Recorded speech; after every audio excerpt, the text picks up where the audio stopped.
I cooked dinner for 12 people, set the table lit, the candles adjusted the playlist 3 times so it wouldn't offend anyone. And as I stood there, apron-creased hands still smelling faintly of thyme and lemon, my mom took one bite, scrunched her face, and said, "Next time, just order something edible." My dad added without looking up, "Or maybe just stay out of the kitchen entirely." They laughed, and not one of them said anything. That's when I knew. This wasn't just one bad night. This was the moment I stopped setting the table for people who never saw me sitting at it. My name is Olivia Grant. I'm 28, live in Portland, and I work as an operations coordinator for a local arts nonprofit. On paper, my job is project management timelines, logistics coordination. Off paper, that skill set bleeds into every other part of my life, especially family. Last Thanksgiving, I cooked dinner for 12 people. Again. I didn't just cook. I planned. I cleaned. I double-checked who was vegetarian, who was keto this month, who swore off dairy but only in cheese form. I borrowed extra folding chairs picked up my uncle from the train station and built a playlist that somehow pleased 3 generations and didn't offend anyone. The house wasn't even mine. It was my parents'. But they don't like hosting alone anymore, which really just means I do all the work while they take the credit. I brought the groceries the day before, prepped everything in the garage fridge, and then spent 6 straight hours in the kitchen. No complaints, no martyr energy. Just quiet focus. I do this kind of thing well, and they know it. When the final platter hit the table, rosemary roast chicken with lemon thyme just because my dad says turkey's too dry. I stood there for a moment. I looked at the candles, the neatly folded napkins, the curated chaos of a warm meal done right. It wasn't fancy, but it was thoughtful. A meal stitched together with time care and a little bit of me. They came to the table. They sat. They passed plates. For a second, I thought maybe, this time, someone would notice. Instead, my mom wrinkled her nose as if someone had brought in a wet dog. Then, she said loud enough for everyone to hear, "We should have just ordered takeout. At least it would have been edible."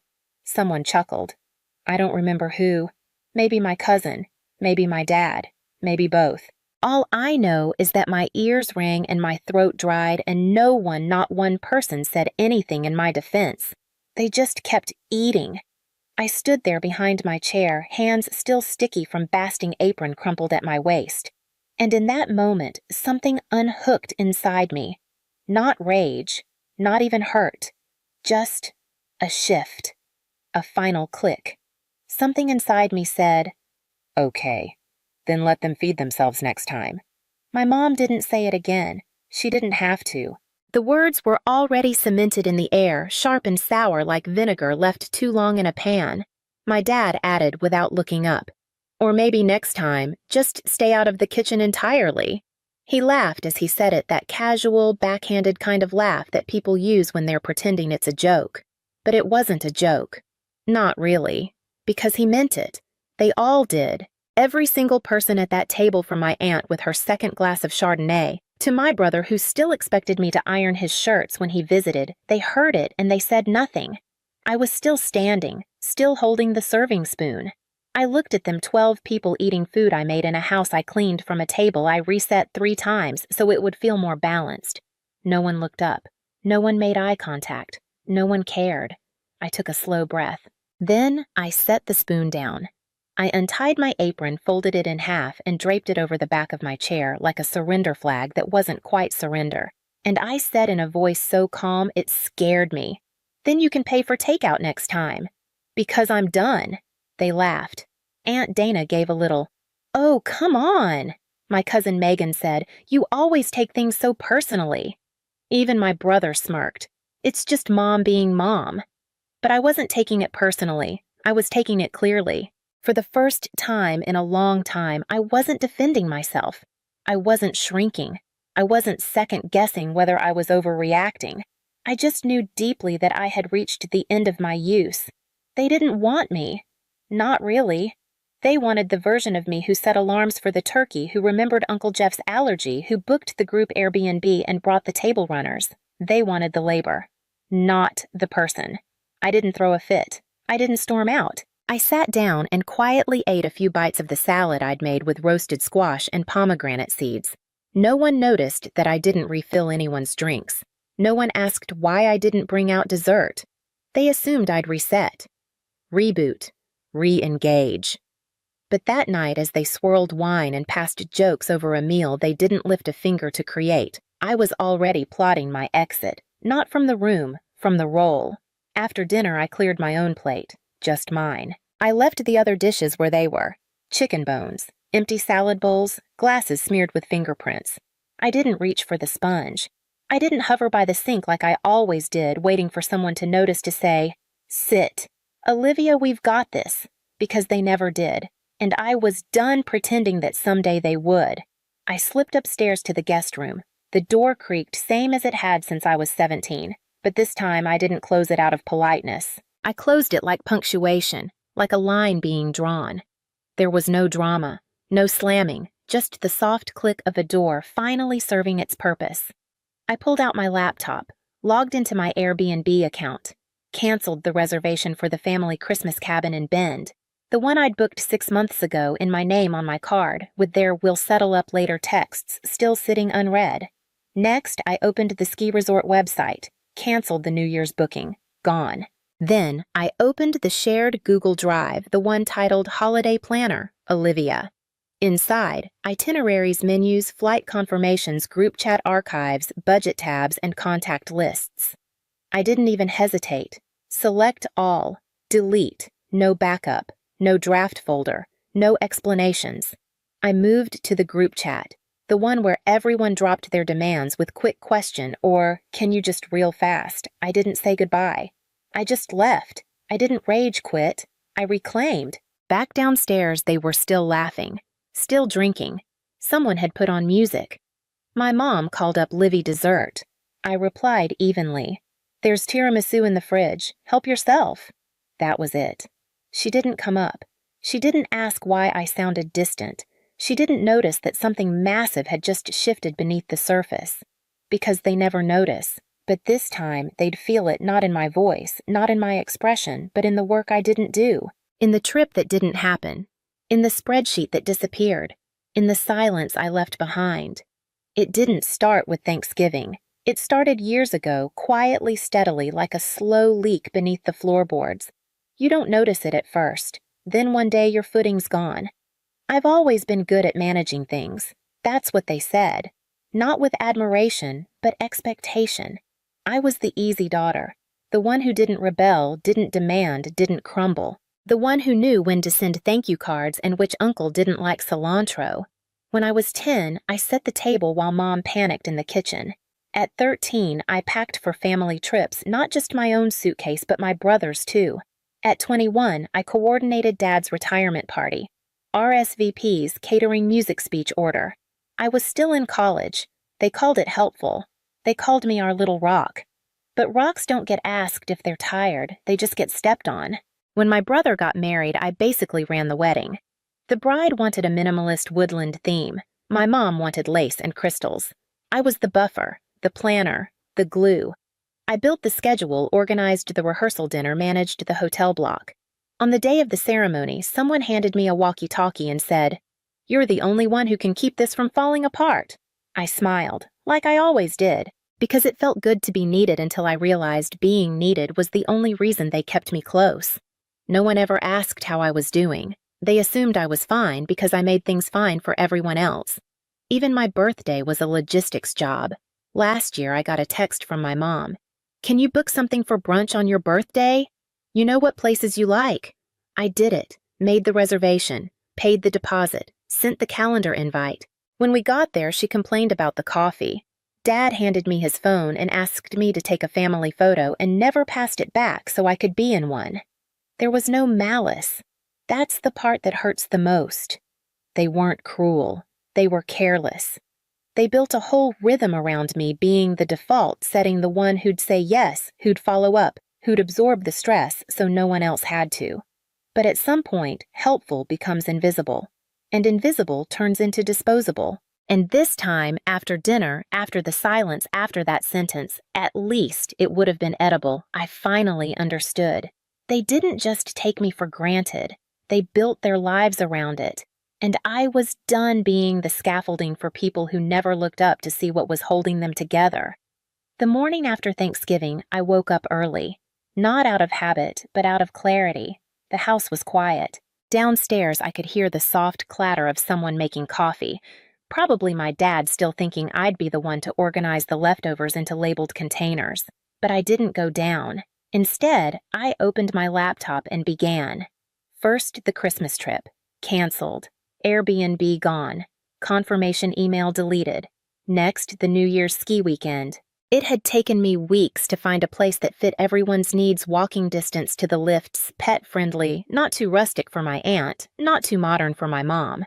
I clicked cancel reservation and watched the screen refresh like an exhale. Then came the Google Drive. Not just holiday stuff, the whole archive. Birthday spreadsheets, allergy lists, travel timelines, gift tracker docs. I'd built it all over the years because no one else would, or wanted to. One by one, I deleted them. Folders, subfolders, backups. Gone. Not archived. Erased. After that, the group chats. There was one for Christmas logistics, one for birthdays, one called Cousins Only, which wasn't actually just cousins, and of course the big one, Holiday Command Center, Olivia lead. I didn't say goodbye. I didn't make a dramatic exit. I just left, quietly. Like closing a door I never agreed to open in the first place. They wouldn't notice right away. That's the irony. The people who rely on you the most are often the last to realize when you're gone because they never imagined you could be. I logged into the family PayPal account, the one I created to collect deposits that always arrived late or not at all. There was still money in it. I refunded every dollar, every cent, including my own. No note, no explanation. And finally, I opened one last tab, a solo cabin 3 hours outside Portland for Christmas week. 1-bedroom wood stove, no Wi-Fi. I booked it under my name, my card, my rules. Then I closed my laptop, and for the first time in a decade of family planning, I didn't feel behind. I didn't feel guilty. I didn't feel worried someone would get left out. I didn't feel anything but light. There's a quiet power in deletion, not to punish, not to vanish, but to reset. They thought I was their event coordinator, but I was their scaffolding, and I had finally removed myself from their foundation, not to watch them collapse, but to see what would rise in my place. It took 2 days. 2 days of silence before the first crack in their system showed. My brother texted me, "Hey, weird question, did the Christmas cabin cancel itself? Site says no longer available." I didn't respond. An hour later, he followed up, "We already sent you our part for that, remember?" Which was funny because they hadn't. Not to me. They'd sent it to the family PayPal, the one I'd created, managed, and quietly funded when people forgot. So I logged in, found the transfer, refunded every cent. No message, just a receipt. The next day, my mom called. I let it ring. Then came the email. Subject line, "We need to talk about the holidays." No greeting, no warmth, just 5 paragraphs of veiled scolding. I know Thanksgiving didn't go the way you wanted, but canceling plans without notice is immature. People rely on you, Olivia. We expect more responsibility from you than this. There it was, the word they always reached for: maturity. Not support, not concern. Just a polished way of saying, serve us better. I didn't reply. Then came the confusion. A flurry of texts in the holiday group chat, the one I hadn't left yet. So, are we still doing the cabin? Wait, did someone order pies who's picking up Nana from the airport? Olivia, you there? I was. I just wasn't answering. Not because I was playing games, not to punish them. I was simply no longer performing. I'd built the system. They thought it ran itself. They thought I ran on duty, not on choice. But I'd made mine. They could coordinate their own chaos now. Figure out car rentals and menu plans and wine pairings. Learn what it means to carry the weight instead of handing it to the person who always said yes. That week, the chat exploded with 30 unread messages in 2 hours. Disagreements, reassignments, confusion. No one tagged me directly, but every message was asking, "Where is Olivia?" I didn't open the app again. Instead, I went to the grocery store, bought my favorite tea, fresh rosemary, a chocolate cake I wouldn't have to cut 12 slices from. I walked home slowly, my bag rustling, the city cool and quiet around me. Let them scramble. Let them realize. Silence is not absence. Sometimes it's the first time you've actually spoken. I woke up the next morning without an alarm. No texts about forgotten pies or last-minute RSVPs. No guilt tugging at my mind. Just my own breathing, steady and unhurried. I poured tea into my favorite mug, the one with a crack I fixed with gold paint because broken things can still be beautiful. I wrapped myself in a blanket by the window, watching the first snow dust the sidewalks. For years I thought busy meant worthy, but in that silence I found permission to just be. I baked banana bread not for anyone else, but because I wanted the scent of warmth in my kitchen. I smiled, knowing no one would walk in and tell me to just order something edible. That freedom tasted sweeter than any recipe. I laced up my boots and wandered through the park snow, crunching underfoot, my breath curling in the air. I didn't check my phone. I didn't worry about seating charts. I just existed. In that quiet, I realized I hadn't lost anything. I'd gained space to choose to feel, to heal. I emailed myself a promise. My worth isn't tied to what I do for others. I lit a candle not for ambiance, but as a beacon, I matter. Silence wasn't absence. It was the first time I heard my own voice whispering, "You're more than your labor."